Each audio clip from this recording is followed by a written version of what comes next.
네, 도널드 트럼프 미국 대통령이 오랜만에 들으신 것처럼 북한 문제와 관련해서 트윗을 남겼습니다. 북한과의 대화를 서두를 게 없다면서 기존의 입장과는 달라지지 않았지만 북미 협상이 교착 상태인 지금 상황에서는 좀 의미하는 바가 있는 것 같습니다. 네, 박원곤 한동대 국제지역학과 교수 모시고 이야기 나눠보겠습니다. 어서 오시죠. 안녕하세요. 예. 자, 들으신 것처럼 트럼프 대통령이 북한 관련 트윗을 남겼습니다. 제가 다시 한번 정리해 드릴 테니까 윤석희 기자가 정리를 해줬지만 다시 한번 교수님의 생각이 궁금하거든요. 자, 트위터에서 많은 사람이 북한과의 협상은 어떻게 되냐고 물어본다. 나는 항상 서두를 게 없다고 답한다. 북한에는 매우 큰 경제적 성공을 할 아주 멋진 잠재력이 있다. 김정은 위원장은 누구보다 그걸 잘 알고 있고 그의 주민을 위해서 이를 전적으로 활용할 것이다. 우리는 그저 잘하고 있다. 이렇게 트윗을 남긴 거잖아요. 예. 어떤 생각일까요? 이게 두 가지 의미가 있다라고 생각됩니다. 미국 네. 국내용이 있고요. 북한에 보내는 메시지도 있다라고 생각됩니다. 예. 미국 국내용이라는 것은 지금 미국 내에서는 지금 북미의 비핵화 협상이 교착 상태에 빠지니까 북한이 정말 비핵화 의지가 있는가. 그리고 지난 6월 달에 그 북미 정상회담을 했는데 그것에 대한 합의 사항이 과연 지켜지고 있는가라는 데에 대해서 적지 않은 비판의 목소리가 있습니다. 예. 네. 지금 방금 읽어주신 것처럼 트럼프 대통령이 그런 국내 비판에 대한 대답을 한 거 있죠. 네. 우리는 잘하고 있다. 그리고 조금 미국 내에서 기대하는 것만큼 속도가 나지는 않고 있지만 분명히 바른 방향으로 가고 있다라는 얘기를 하고 있는 것이고요. 네. 또 제가 말씀드린 것처럼 북한에 대한 압박이라고 하는 것은 북한의 입장에서는 지금 북미 협상을 특히 북미 2차 북미 정상회담을 빨리 하기를 원하고 있습니다. 예. 그것에 이제 트럼프 대통령은 얽매이지 않겠다라는 메시지를 보내는 거죠. 네. 다시 말씀드리면 미국이 북한한테 확실한 그 입장을 밝힌 바가 있습니다. 이러이러한 비핵화 조치, 핵심은 결국 북한이 모든 비핵화에 관련된 로드맵과 시간표를 갖고 오는 것인데 예. 그것이 올 때까지 미국은 서두르지 않고 기다리겠다. 이제 그 의미는 결국 북한에 대한 압박 그런 메시지도 된다라고 생각이 됩니다. 그래서 지금 네. 미국과 북한이 서로가 먼저 내놔라 이런 그 우선순위 싸움하고 있는 거 아닙니까? 그렇습니다. 지금 아주 치열한 장외전이 계속 진행이 되고 있고요. 네. 네. 아까 잠깐 얘기가 나왔습니다만 10월 7일 폼페이오 국무장관이 4차로 방북한 이후에 예. 지금 2달 넘게 사실상 대화는 단절되고 있죠. 11월 8일 날 원래 이제 북미 간의 고위급 회담이 예정이 돼 있었는데 네. 이제 북한이 뭔가 일정상의 이유로 연기를 한 이후에 지금 계속 미국 측에서는 연락을 하는데 북한이 대답이 없다. 그렇다고 북한이 미국을 비판을 하면서 판을 깨겠다라는 것은 아니거든요. 네. 즉 지금 트럼프 대통령과 폼페이오 장관 같이 미국 행정부에서 북한한테 원하는 그런 메시지를 보내고 있고 또 북한은 매체를 통해서 미국한테 원하는 그런 또 메시지를 보내고 있는데 네. 바로 엊그저께 또 북한 측의 입장에서는 미국한테 우리가 기다리겠다, 인내를 갖고 기다리겠다라는 메시지를 보낸 바 있습니다. 예. 네, 이런 또 트럼프 대통령이 사실 지난 1일이었죠. 2차 북미 정상회담이 내년 1, 2월쯤에 이제 열릴 것이고 그 장소를 한 3군데 정도로 이제 생각하고 있다 이런 이야기를 했는데 그러니까 이제 북미 간 어떤 톱다운식 논의가 이번엔 좀 어려울 거다 이렇게 봐도 됩니까? 글쎄 장소는 사실 10월 달에도 한번 대통령이 얘기한 적이 있었죠. 트럼프 네. 대통령이 그때는 4군데 정도 생각을 하고 있다라고 네. 얘기를 하고 있었기 때문에 지금 실질적으로 2차 북미 정상회담을 위한 어떤 장소가 논의되고 있는지는 아직 확실치 않습니다. 예. 장소보다 더 중요한 것은 아까 말씀드린 것처럼 비핵화 협상이 일단 지금 단절된 상태이기 때문에 네. 핵심적인 내용들을 얘기를 해야겠죠. 말씀하신 이제 탑다운 상향식인데 그것은 결국 트럼프 대통령과 김정은 위원장이 지난 6월 달에 만난 것처럼 예. 양국의 정상이 결정을 하고 그다음에 이행을 해나가는 이제 그런 방식을 얘기를 하는데 네. 그것이 지금 사실은 잘 되지 않고 있죠. 그래서 지금 일종의 교착 상태에 있고 실질적인 북한의 비핵화 조치는 매우 제한된 상태입니다. 예. 그래서 그런 이제 이른바 상향식 그런 접근, 탑다운 방식에 대한 좀 비판의 목소리도 있고 현재 지금 미국은 그 상향식에 대해서 좀 방향을 전환을 했습니다. 하향식. 네. 그러니까 실무회담을 통해서 중요한 것들을 다 확인을 하고 그리고 최종적으로 정상이 만나서 다 준비된 걸 마지막 추인하는 형태, 네. 이제 그런 형태로 지금 일종의 협상을 이끌어가고 있거든요. 근데 북한은 여전히 그것을 피하고 있고 예. 북한식 표현을 따르면 이제 순회 상봉을 통해서 하향식으로 이제 통큰 결정을 하겠다. 지금 네. 접근 방법의 차이고 또 핵심에 대해서도 북미 간의 여전히 입장 차이가 그런 식으로도 나타난다고 생각하고 있습니다. 예. 네. 그러니까 가장 중요한 핵심 문제는 서로 어떤 그 소통이 지금 안 되고 있는 그런 상황인데 그래도 장소에 대해서 저희가 얘기를 해볼 수밖에 없는 게 이게 북미 외교 담당자가 연달아서 베트남을 갔단 말이죠. 베트남도 이제 그 트럼프가 얘기한 세 가지 중에 한 곳이다라는 추측이 지금 나오고 있는 상황이잖아요. 네.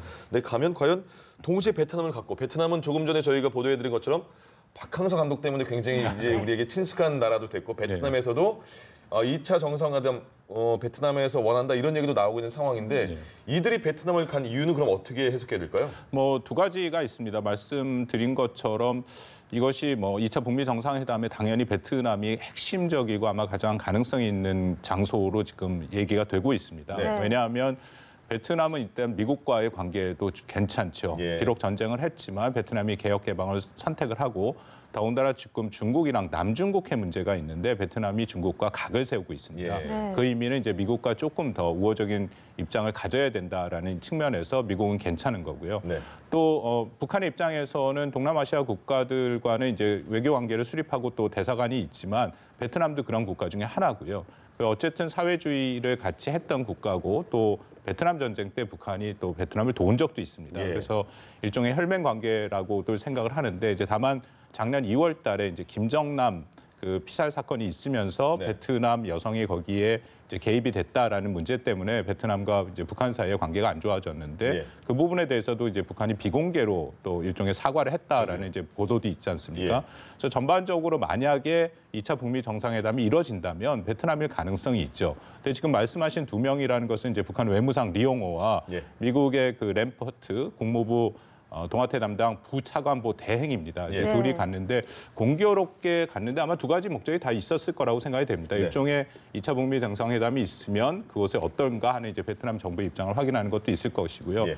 또 하나는 지금 여전히 아까 말씀드린 것처럼 일종의 북한과 미국 사이의 장외전이 있기 때문에 그런 부분에 대해서 이제 각자의 입장들을 또 베트남뿐만 아니라 다른 국가에게 좀 전달하는 그런 두 가지 목적이 있었다라고 생각이 됩니다. 일단 네. 그 램버트는 동아태 부차관보지만 한반도 문제를 담당하고 있는 상황입니다. 아, 그렇습니다. 예, 예. 아주 핵심적인 인물 중에 하나고요. 예.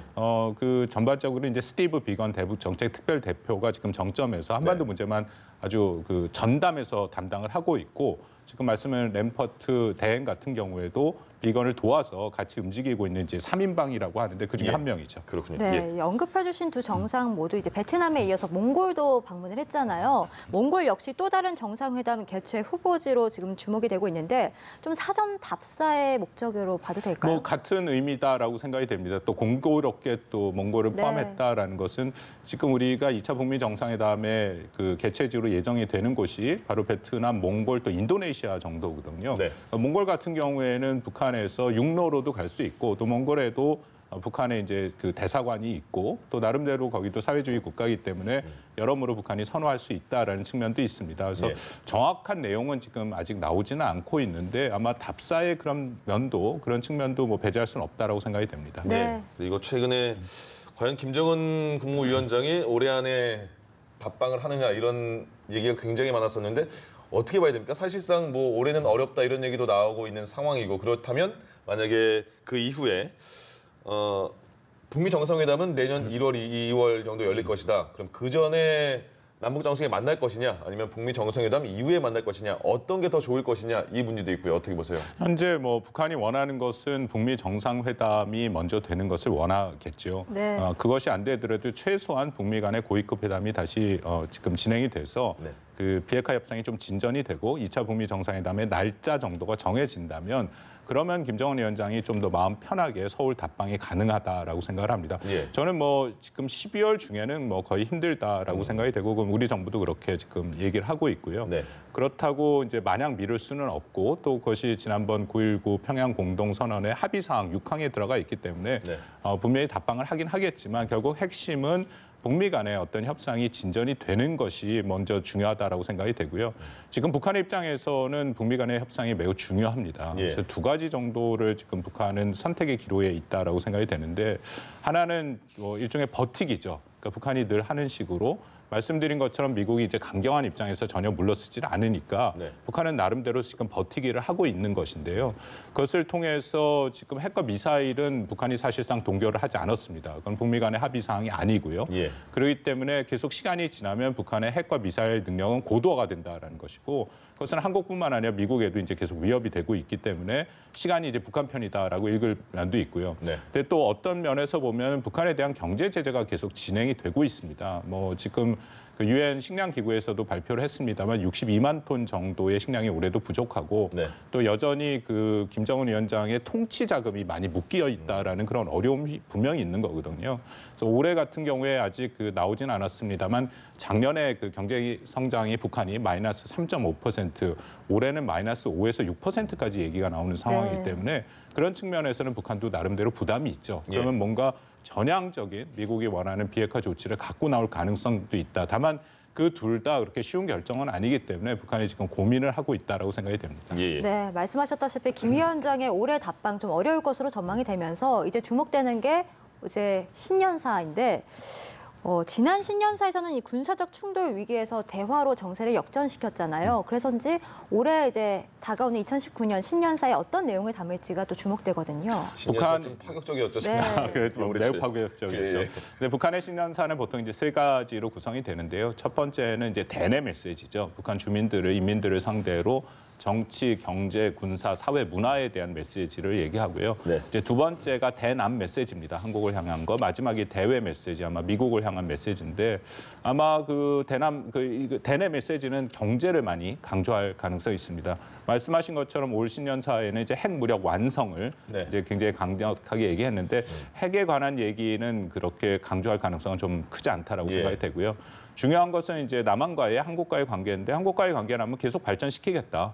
그래서 지난 뭐 판문점 선언과 평양 공동 선언의 그 정신을 계속 이어가면서 또 어떻게 보면 한국보다 적극적으로 지금 그 남북 관계의 개선에 나서라라는 메시지가 있을 것이고 네. 네. 저 미국과의 메시지가 중요한데 그게 결국 비핵화 메시지 아닙니까? 저는 뭐 특별히 전향적인 메시지가 나올 가능성은 크지 않다라고 생각이 되고요. 더불어서 또 그렇다고 뭐 미국을 아주 강력히 비판할 가능성도 좀 낮고 예. 핵심은 지난 6월 달에 북미 간에 했던 합의, 그 합의 정신을 지켜라. 네. 아마 그 정도 수준에서 메시지가 나올 가능성이 있다고 생각이 됩니다. 예, 네. 알겠습니다. 그리고 마지막으로 이제 한미 방위비 협상 문제 좀 보겠습니다. 이게 우리나라가 1년에 거의 1조 원이 들더라고요, 방위비가요. 근데 미국은 지금 트럼프가 거의 2배로 올려달라. 근데 우리는 그 정도 안 되겠다. 이게 협상이 결렬이 됐잖아요. 예. 어떻게 풀어야 될까요? 협상이 결렬이 됐지만 협상이 완전히 끝난 것은 아니고요. 네. 이전에도 이 연을 넘어간 적이 있습니다. 예. 올해 12월 말까지가 협상, 지금 그 9차 협상의 마지막 날인데 네. 지난번에도 넘어간 적이 있었고요. 굉장히 어려운 문제입니다. 예, 어려운 예. 문제고 특히 뭐 잘 알려진 것처럼 트럼프 대통령은 이런 비용에 굉장히 민감하기 때문에 더군다나 이 방위 분담 협상이 한국을 시작을 해서 그다음에 일본, 독일로 이어지거든요. 네. 그러니까 한국에서 뭔가 성과를 내야 된다는 부담이 있다라고 생각이 되고 결국 이거는 정치적으로 푸는 수밖에 없다. 그 의미는 결국 우리 대통령과 트럼프 대통령 간의 어떤 정치적인 결단이 네. 이뤄져야지 이것이 풀릴 수 있다라고 생각을 합니다. 예, 네, 알겠습니다. 지금까지 북미 관련 외교 현안을 박원곤 교수와 함께 이야기 나눠봤습니다. 오늘 말씀 고맙습니다. 고맙습니다. 네, 감사합니다.